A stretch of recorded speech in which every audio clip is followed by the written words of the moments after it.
ഇതൊരു കലണ്ടറാന്ന് പറഞ്ഞാൽ നിങ്ങൾ വിശ്വസിക്കുമോ? പിൻട്രസ്റ്റ് ആപ്പ് യൂസ് ചെയ്യണവരാണെങ്കിൽ ചിലപ്പോൾ കണ്ടിരിക്കാൻ ചാൻസ് ഉണ്ട്. ഒരു മാസം എത്ര ദിവസം ഉണ്ടെന്ന് അറിയാവുന്നവർക്ക് ഇത് യൂസ് ചെയ്യാൻ ഭയങ്കര സിമ്പിളായിരിക്കും.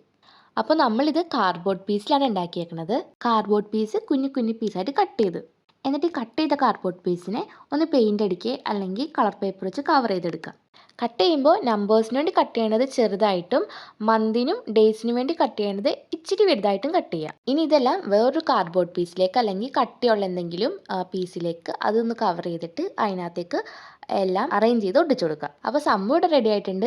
ഇപ്പോൾ നിങ്ങൾ വിചാരിക്കും ഇതിപ്പോൾ എങ്ങനെയാണ് കലണ്ടർ ആവാന്ന്. അപ്പോൾ അതിനുവേണ്ടി നമുക്ക് 3 ഫ്രെയിംസ് വേണം. അതായത് നമ്മുടെ ഈ ഓരോ പീസസിനെ കവർ ചെയ്യാൻ പറ്റിയ രീതിയിലുള്ള ഫ്രെയിംസ്. ഒരു കാര്യം പ്രത്യേകം ശ്രദ്ധിക്കുക, നമ്മുടെ ഫ്രെയിംസ് കട്ട് ചെയ്യുമ്പോൾ ഇച്ചിരി ലൂസായിട്ട് കട്ട് ചെയ്യുക. എന്നാലാണ് നമുക്ക് ഇപ്പോൾ നെക്സ്റ്റ് ഡേയിലേക്ക് വെക്കണമെങ്കിൽ ലൂസായിട്ടിരുന്നാലും നമുക്കത് എടുത്ത് മാറ്റി വെക്കാൻ പറ്റത്തുള്ളൂ. അപ്പോൾ ഈ ക്യൂട്ടായിട്ടുള്ള കലണ്ടർ ഇഷ്ടപ്പെടുകയാണെങ്കിൽ ലൈക്ക് ചെയ്യാനും കമൻറ്റ് ചെയ്യാനും ഫോളോ ചെയ്യാനും മറക്കരുതേ.